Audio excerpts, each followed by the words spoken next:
بسم اللہ الرحمن الرحیم الحمد للہ والصلاة والسلام علی رسول اللہ وعلی آلہ وصحبہ وعلی من اتبع بہداہ الی یوم الدین۔ ذیشان بھائی، آپ نے جو سوال کیا ہے کہ کیا قرآن و حدیث میں عید میلاد النبی کا ثبوت ہے اور یہ عید میلاد النبی شروع کب سے ہوئی ہے، تو دیکھیے دو ٹوک انداز میں اگر جواب دینا ہے تو ہم یہ جواب دے سکتے ہیں کہ قرآن و حدیث میں یا اسی طرح سے اسلامی شریعت میں عید میلاد النبی کا کوئی بھی ثبوت موجود نہیں ہے، ٹھیک ہے۔ اور قرآن و حدیث ہی نہیں بلکہ صحابہ کرام رضوان اللہ علیہم اجمعین جو پیارے نبی صلی اللہ علیہ وسلم سے اس حد تک محبت کرتے تھے کہ وہ آپ کے تھوک پسینے حتیٰ کہ لعاب تک کو زمین پر نہ گرنے دیتے تھے اور آپ کی عزت و حرمت کے لیے ہر وقت جان حاضر رکھتے تھے، لیکن انہوں نے کبھی یہ رسم نہ منائی، جبکہ وہ لوگ آپ کی زندگی میں تقریباً 23 سال موجود تھے۔ اس کے بعد تقریباً 1 صدی تک صحابہ کرام رضوان اللہ علیہ مجمعین اس دنیا میں موجود رہے، لیکن کبھی کسی نے اس قسم کی کوئی بھی میلاد کی محفل منعقد نہیں کی، حالانکہ یہ عمل ایسا عمل ہے کہ اس کے منانے میں اس وقت کوئی ریکارڈ بھی موجود نہیں تھی، کیونکہ یہ عمل ایسا ہے کہ اس کو جب جو شخص چاہے کبھی بھی عمل کر سکتا ہے، اس عمل کو منعقد کر سکتا ہے، میلاد کی محفل منا سکتا ہے، کیونکہ اس عمل میں کوئی ایسی چیز موجود نہیں ہے جو بعد میں ایجاد کی گئی ہو اور اس زمانے میں نہیں تھی، بلکہ یہ عمل ایسا ہے کہ اس کا امکان اس وقت بھی موجود تھا۔ تو امکان کے موجود ہونے کے باوجود صحابہ کرام نے اس عمل کو کبھی نہیں کیا، اور نہ ہی تابعین عظام یعنی وہ لوگ جو صحابہ کرام رضوان اللہ علیہ اجمعین کے بعد ہیں، انہوں نے بھی ایسا کوئی عمل نہیں کیا، اور اسی طرح سے نہ ہی ائمہ محدثین نے، اور جو 4 مذاہب تقلید کے امام ہیں، حضرت امام ابو حنیفہ، امام مالک، امام شافعی اور امام احمد بن حنبل رحمہم اللہ نے بھی کبھی کوئی ایسا عمل نہیں کیا، بلکہ قرآن و حدیث میں اس عمل کا تو زبردست رد موجود ہے۔ یعنی قرآن و حدیث کا اگر آپ بغور مطالعہ کریں تو آپ کو پتہ چلے گا کہ قرآن و حدیث کی جو اصل اسپرٹ ہے وہ اس عمل کے خلاف ہے، کیونکہ یہ عمل ایک بدعت ہے، یہ عمل دین کے نام پر اور ثواب کے نام پر ایجاد کیا گیا ایک ایسا عمل ہے جس کی دین میں کوئی گنجائش موجود نہیں ہے۔ اچھا، اس کی جو ہے آپ دیکھیں گے دین میں اس کے خلاف دلیل کیا کیا موجود ہے، اس کے خلاف دلیلیں کتنی موجود ہیں، تو آپ دیکھیں گے کہ پیارے نبی صلی اللہ علیہ وسلم ہر خطبے میں فرمایا کرتے تھے کل بدعت ضلالہ، کہ ہر بدعت گمراہی ہے، وکل ضلالۃ فی النار، اور ہر گمراہی جہنم میں لے جانے کا سبب بنتی ہے۔ اسی طرح آپ صلی اللہ علیہ وسلم نے اما عائشہ رضی اللہ عنہ کی حدیث میں فرمایا کہ من احدث فی امرنا ھذا ما لیس منہ فہو رد، اور ایک دوسری حدیث میں ہے کہ من عمل عملا لیس علیہ امرنا فہو رد۔ یہ تمام حدیثیں یہ بتاتی ہیں کہ دین میں بدعت کی کوئی بھی گنجائش نہیں ہے، بلکہ جو شخص دین میں بدعت سے کام کرتا ہے تو اس کا عمل مردود ہو جاتا ہے۔ اور ایک متفق علیہ بات بھی ہے اسلام میں، اہل اسلام تمام لوگ اس بات پر متفق ہیں کہ اسلام میں صرف اور صرف 2 ہی عیدیں ہیں، تو 2 عیدیں ہونے کے بعد یہ تیسری عید کہاں سے آ جاتی ہے؟ اس تعلق سے ایک دوسری اہم بات جو ہمیں جاننی ضروری ہے کہ قرآن و احادیث میں جا بجا غیر اقوام کی مخالفت کا حکم دیا گیا ہے، اور یہ کہا گیا ہے کہ جو کوئی دوسری قوموں سے، جو کافر قومیں ہیں، ان میں سے کسی بھی قوم سے جو شخص مشابہت اختیار کرے گا تو وہ انہی میں سے ہو جائے گا۔ یعنی آپ صلی اللہ علیہ وسلم نے فرمایا من تشبہ بقوم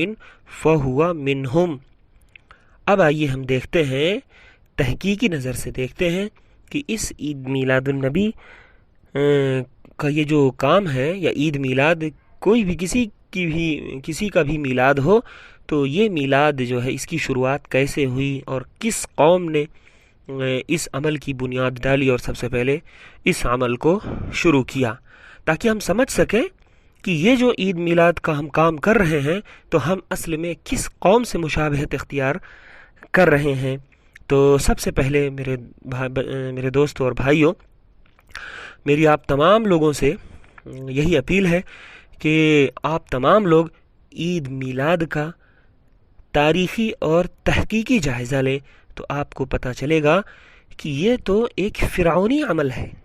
میلاد کی تاریخ جب آپ دیکھیں گے تو آپ کو پتہ چلے گا کہ یہ ایک فرعونی عمل ہے۔ وہ یہ ہے کہ جب مصر کے بادشاہ فرعون تخت پر بیٹھتے تھے اور وہاں کے بادشاہ اپنے آپ کو انا ربکم الاعلی کہتے تھے، تو وہاں کی عوام جو ان کی پوجا کرتی تھی وہ عوام ان کے لیے میلاد منایا کرتی تھی۔ وہاں کی عوام ان مصری بادشاہوں کے تاج پوشی کے دنوں کا جو ہے انعقاد کرتی تھی، اور تاج پوشی کے دن ان کا میلاد منایا کرتی تھی، اور وہ ایک خاص دن ان کے لیے ہوتا تھا جس دن ان کی تاج پوشی ہوتی تھی، کیونکہ اسی تاج پوشی والی دن سے وہ ان کے بھگوان اور ان کے دیوی اور دیوتا بن جایا کرتے تھے۔ تو مصر میں سب سے پہلے میلاد کی شروعات ہوئی۔ وہاں کے جو بادشاہ ہوا کرتے تھے، فرعونی بادشاہ، انہوں نے اس کی شروعات کی۔ اور آپ جانتے ہیں کہ مصر ہی وہ ملک ہے جہاں سے بہت ساری چیزیں یونان منتقل ہوئی ہیں۔ مصر کا فلسفہ اور مصر کی فن معماری اور اسی طرح سے اور دوسری کلچرل اور تہذیبی چیزیں جو یونان منتقل ہوئیں، تو انہی میں سے یہ عید میلاد بھی یونان منتقل ہو گئی مصریوں کے یہاں سے، اور اس کے بعد یونان میں وہاں ان کے دیوی دیوتاؤں کا عید میلاد منایا جانے لگا۔ شروعات میں عید میلاد یونان میں بچوں وغیرہ کا نہیں منایا جاتا تھا، بلکہ ان کے جو بڑے دیوتا ہوتے تھے انہی کا عید میلاد منایا جاتا تھا۔ پھر اس کے بعد جب آپ جانتے ہیں کہ یونان کا دور ایک بت پرستی کا دور تھا، یونان کا جب دور ختم ہوا پھر اس کے بعد شروعات ہوتی ہے رومی سلطنت کی۔ یہ رومی سلطنت جو دنیا کے ایک بڑے حصے پر پھیلی ہوئی تھی، رومی سلطنت میں جب عید میلاد کی شروعات ہوئی تو اس سلطنت میں سب سے پہلے ان کے بڑے لوگوں کا عید میلاد منایا جانے لگا، اور یہ عید میلاد یہاں تک رواج پا گیا رومی سلطنت کے اندر کہ وہاں کی عام عوام بھی اپنے طور پر عید میلاد اپنا عید میلاد اپنے طور پہ منایا کرتی تھی۔ اور اسی طرح سے رومی سلطنت ایک بت پرستانہ سلطنت تھی، اور رومی سلطنت آپ جانتے ہیں کہ بڑے بڑے دیوی دیوتاؤں والی سلطنت تھی۔ یہ رومی سلطنت وہی رومی سلطنت ہے جس کے مشرکانہ اور بت پرستانہ نظریات نے بڑی حد تک عیسائیت کو متاثر کیا ہے، اور عیسائیت میں شرکیات اور بت پرستی کے بڑے بڑے مظاہر اسی رومی سلطنت نے ایجاد کیے ہیں۔ بہرحال رومی سلطنت میں جب عید میلاد کی شروعات ہوئی تو وہاں پر عید میلاد کے دن لوگوں کو چھٹیاں دی جانے لگیں، اور اس طرح سے عید میلاد رومی سلطنت سے بہت بڑے پیمانے پر دنیا میں پھیلا۔ چونکہ رومی سلطنت ہی کے عہد میں عیسائیت موجود تھی، اور عیسائیت کا رومی سلطنت سے کافی حد تک ٹکراؤ بھی ہوا، پھر اس کے بعد دونوں آپس میں ان کا معاہدہ بھی ہوا، اور رومی بڑے بڑے شہنشاہوں نے عیسائیت قبول بھی کیا، اور انہوں نے عیسائیت پر بہت زیادہ اثر بھی ڈالا ہے۔ عیسائیت میں بت پرستانہ نظریات ڈالنے میں رومی سلطنت کا بہت بڑا عمل اور دخل ہے، یہ تاریخی طور پر ثابت ہے۔ تو عیسائیت میں جو ہے عید میلاد کی شروعات کیسی ہوئی؟ تو سب سے پہلے ہم دیکھتے ہیں کہ عیسائی لوگ جو شروعات میں تھے انہوں نے حضرت عیسیٰ علیہ السلام کا میلاد منانے سے روکا تھا۔ یعنی شروعات کے جو عیسائی تھے انہوں نے اپنے لوگوں کو روک رکھا تھا حضرت عیسیٰ علیہ السلام کا عید میلاد منانے سے۔ اچھا ہاں، البتہ وہ لوگ حضرت عیسیٰ علیہ السلام کے اٹھائے جانے کا دن، چونکہ ان کے یہاں عقیدہ ہے مرنے کا دن، تو جس دن وہ صلیب پر چڑھائے گئے ان کے عقیدے کے مطابق اس دن وہ لوگ اس دن کو منایا کرتے تھے۔ لیکن جب 200-250 سال بعد حضرت عیسیٰ مسیح علیہ وعلی نبینا افضل الصلاۃ والتسلیم کا یوم پیدائش لوگوں نے ڈھونڈ کر کے معلوم کیا، کیونکہ حضرت عیسیٰ علیہ السلام کا یوم پیدائش لوگوں نے 200-250 سال کے بعد معلوم کیا، چاہے تحقیق سے معلوم کیا ہو، چاہے من گھڑت طریقے سے انہوں نے اس کو ایجاد کیا ہو۔ بہرحال جب انہیں حضرت عیسیٰ علیہ السلام کی پیدائش کا تاریخ معلوم ہوا 200-250 سال کے بعد، تو اس میں اختلاف بھی ہوا۔ اتنا لمبا عرصہ گزر جانے کے بعد جو چیز سامنے آئے گی تو ظاہر سی بات ہے اس میں اختلاف ہوگا۔ تو اس میں اختلاف ہوا، کچھ عیسائی 25 دسمبر جو سال کا آخری وقت ہوتا ہے اس کو مانتے ہیں، اور کچھ عیسائی جو ہے کچھ عیسائی جو ہے سال کا پہلا مہینہ یعنی جنوری کو حضرت عیسیٰ علیہ السلام کی پیدائش کا دن مانتے ہیں۔ تو کچھ لوگ دسمبر کو اور کچھ لوگ جنوری کو حضرت عیسیٰ علیہ السلام کا یوم پیدائش جانتے ہیں، اور انہوں نے رومی سلطنت سے متاثر ہو کر کے بہت بعد میں حضرت عیسیٰ علیہ السلام کا میلاد منانا شروع کیا، اور یہ لوگ رومی بت پرستی والی سلطنت اور اس کی تہذیب میں رہ کر کے یہ لوگ اس سے متاثر ہوئے، اور پھر انہوں نے سال میں 2 جگہوں پر یعنی مختلف فرقوں نے مختلف حساب سے، کچھ نے دسمبر کے مہینے میں اور کچھ نے جنوری کے مہینے میں حضرت عیسیٰ علیہ وعلی نبینا افضل الصلاۃ والتسلیم کا میلاد منانا شروع کیا۔ تو اس طرح سے دیگر قوموں میں میلاد شروع ہوا۔ اس کی ایک مختصر سی ہلکی سی تاریخ ہم نے دیکھ لی ہے، اور یہ بھی دیکھ لیا ہے اور سمجھ لیا ہے کہ اسلام نے دوسری قوموں کی مشابہت اختیار کرنے سے کیوں منع کیا ہے، کیونکہ اسلام ایک مکمل دین ہے۔ اس مکمل دین کا مطلب ہے کہ ہم کسی کے محتاج نہ بنیں، اور دوسری قوموں سے مشابہت اختیار کرنا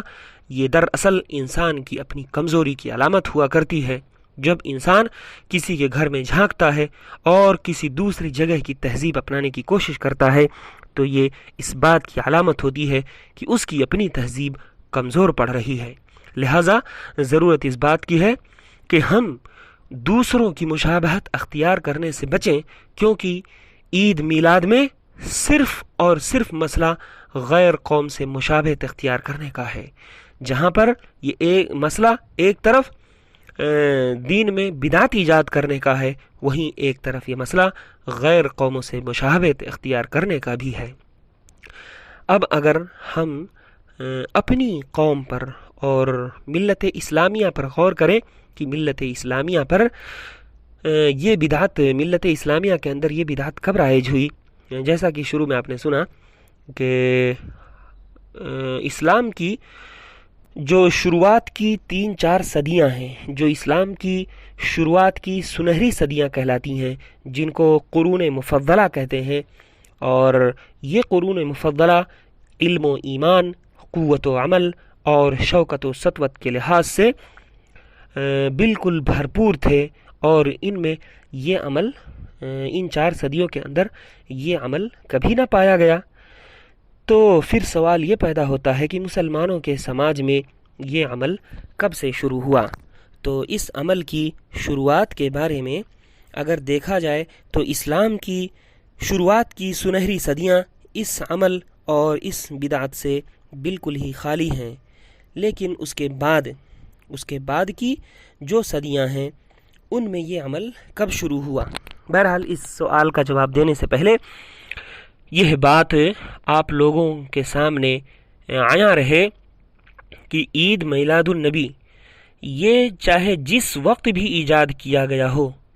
اس کی عدم مشروعیت یعنی یہ مشروع نہیں ہے، اور اسی طرح سے یہ بدعت ہے۔ اس کے بدعت ہونے پر اور اس کے نامشروع ہونے پر کوئی فرق نہیں پڑتا ہے، کیونکہ دین مکمل ہو چکا ہے۔ اللہ کے رسول صلی اللہ علیہ وسلم کی آخری عمر میں جب آیت کریمہ الیوم اکملت لکم دینکم واتممت علیکم نعمتی ورضیت لکم الاسلام دینا اتر گئی تو یہ دین مکمل ہو چکا ہے۔ لہٰذا عید میلاد النبی اسلام کے معاشرے میں، مسلمانوں کے معاشرے میں کب ایجاد کیا گیا، اس سے اس عمل کے بدعت ہونے پر کوئی فرق نہیں پڑتا، لیکن چونکہ سوال ہے تو اس کا جواب دینا ضروری ہے۔ تو اس کا جواب یہ ہے کہ موصل، عراق کے شہر موصل کے اربل نامی مقام پر ایک بادشاہ تھا جس کا نام سلطان ابو سعید مظفر تھا۔ اس سلطان کے زمانے میں سن 604 ہجری میں عمر بن محمد نامی ایک شخص نے عید میلاد النبی کو ایجاد کیا، اور بادشاہ مظفر نے اس عمل کو رواج دیا۔ پھر اس کے بعد اس بادشاہ کے بیٹے اور اس کے جو قائم مقام لوگ تھے، انہوں نے بھی اس عمل کی خوب ترویج کی۔ یہ بات علامہ جلال الدین سیوطی رحمہ اللہ کی کتاب حسن المقصد فی عمل المولد میں، اور علامہ شامی وغیرہ نے سیرت کی کتاب میں اس کو لکھا ہے۔ تو ظاہر سی بات ہے کہ جس عمل کا 600 برس تک اسلام اور مسلمانوں میں نام و نشان نہ رہا ہو، اس کے بدعت ہونے میں ذرا بھی شک نہیں کیا جا سکتا ہے۔ اگر یہ عمل اچھا اور باعث ثواب ہوتا تو رسول اللہ صلی اللہ علیہ وسلم اسے ضرور بتاتے، اور صحابہ کرام اور تابعین عظام اس عمل کو ضرور کرتے۔ بہرحال اس عمل کے بدعت ہونے میں کسی بھی مسلمان کو کوئی شک نہیں ہونا چاہیے، لیکن اس کے بعد ہم دیکھتے ہیں کہ ہماری قوم اس بدعت میں کس قدر منہمک ہے، کس قدر ڈوبی ہوئی ہے۔ عید میلاد، اس بدعت میں ہماری قوم کس قدر آگے بڑھی ہوئی ہے۔ ہم اگر اپنا موجودہ وقت کا اگر ہم اپنے حال کا جائزہ لیں تو دیکھیں گے کہ آج مسلمان عید میلاد کے نام پر کیا نہیں کرتے۔ کچھ لوگوں کی تو ایسی ویڈیوز آئی ہیں کہ انہوں نے کرتا پیجامہ پہن کر کے عید میلاد النبی کے نام پر ڈانس کیا ہے اور گانے بجانے کا کام کیا ہے۔ کیا پیارے نبی صلی اللہ علیہ وسلم کے پیدائش کا دن ہمارے لیے اسی اہمیت کا حامل ہے کہ ہم اس دن نعوذ باللہ من ذالک گندے کام کریں؟ اور اسی طرح سے کچھ لوگ فلمیں دیکھنے جاتے ہیں، اور کچھ جگہوں پر تو باقاعدہ عید میلاد کے نام پر فلمیں دکھائی جاتی ہیں۔ اور آپ دیکھیں گے کہ اللہ رب العالمین نے عید میلاد کے بارے میں ایک ایسا فیصلہ کیا جو اللہ کا قدرتی اور تکوینی فیصلہ ہو سکتا ہے۔ وہ فیصلہ یہ ہے کہ پیارے نبی صلی اللہ علیہ وسلم کی جو تاریخ پیدائش ہے، وہ تاریخ پیدائش در اصل علماء اسلام کی نظر میں مختلف فی ہے، یعنی آپ صلی اللہ علیہ وسلم کی جو تاریخ پیدائش ہے وہ علماء اسلام کے ہاں مختلف ہے۔ کسی نے 2 ربیع الاول کہا، کسی نے 12 ربیع الاول کہا، کسی نے 9 ربیع الاول کہا، کسی نے 8 ربیع الاول کہا۔ تو یہ گویا کہ اللہ رب العالمین کی طرف سے یہ اشارہ ہے، یہ علامت ہے اس بات کی کہ اس تاریخ کی تم لوگ اس طرح سے اہمیت نہ دو کہ اس کو پکڑ کر کے بیٹھ جاؤ اور اس کو میلاد اور کسی اور مجلس یا کسی اور احتفال کے نام پر اس کو خاص کر لو، بلکہ اس تاریخ میں اختلاف ہونا اس بات کی علامت ہے کہ اس تاریخ میں کسی بھی قسم کی عید نہیں منائی جا سکتی ہے۔ اور دوسری چیز، پیارے نبی صلی اللہ علیہ وسلم کی وفات کا جو دن ہے وہ 12 ربیع الاول تمام لوگوں کے نزدیک متفق ہے، اور ایک زمانے تک اسی 12 ربیع الاول کو جو لوگ 12 وفات کے نام سے مناتے رہے، اور پیارے نبی صلی اللہ علیہ وسلم کی وفات کے دن کو جو لوگ 12 وفات بول کر مناتے رہے، آج ہم لوگ اور ایسے نام نہاد اہل سنت کہے جانے والے لوگ جو نبی صلی اللہ علیہ وسلم کی ہر سنت پر مر مٹنے کا دکھاوا کرتے ہیں، وہ نبی کریم صلی اللہ علیہ وسلم کے یوم وفات کو خوشی کا دن مناتے ہیں۔ یہ بتائیے کس قدر ہم گمراہی کے شکار ہیں، کس قدر ہم لوگ بہکاوے اور بھٹکاؤ کا شکار ہیں، ہمیں یہ تمام چیزیں سوچنی چاہیے اور یہ دیکھنا چاہیے کہ ہمارے کسی بھی عمل سے ہمارے اسلام کی جو گندی اور خراب تصویر لوگوں کے سامنے بنتی ہے وہ لوگوں کو اسلام کے دائرے میں داخل ہونے سے روکتی ہے۔ اور اسی طرح سے تحقیقی نقطہ نظر سے، تاریخی نقطہ نظر سے، اور اسی طرح سے دین کی جو اصل روح ہے، دین کی جو اصل اسپرٹ ہے، وہ ہمیں بدعتوں سے روکتی ہے، وہ ہمیں غیر اقوام کی مشابہت سے روکتی ہے۔ تو ان تمام نقطۂ نظر سے اگر ہم دیکھیں گے تو ہم اس نظریے پہ پہنچیں گے کہ یہ عید میلاد النبی اسلام کا طریقہ کار نہیں ہے، بلکہ یہ تو فرعونی، یونانی اور اسی طرح سے بت پرستی والی قوموں کا نظریہ ہے، یہ اسلام کا نظریہ نہیں ہو سکتا ہے۔ اخیر میں اللہ رب العالمین سے دعا ہے کہ اللہ رب العالمین ہمیں سچ بات کو سمجھنے اور پھر اس پر عمل کرنے کی توفیق عطا فرمائے، اور باطل کو سمجھنے اور اس سے دور رہنے کی توفیق عطا فرمائے۔ وآخر دعوانا ان الحمد للہ رب العالمین، وصلی اللہ علی نبینا محمد وعلی آلہ وصحبہ اجمعین۔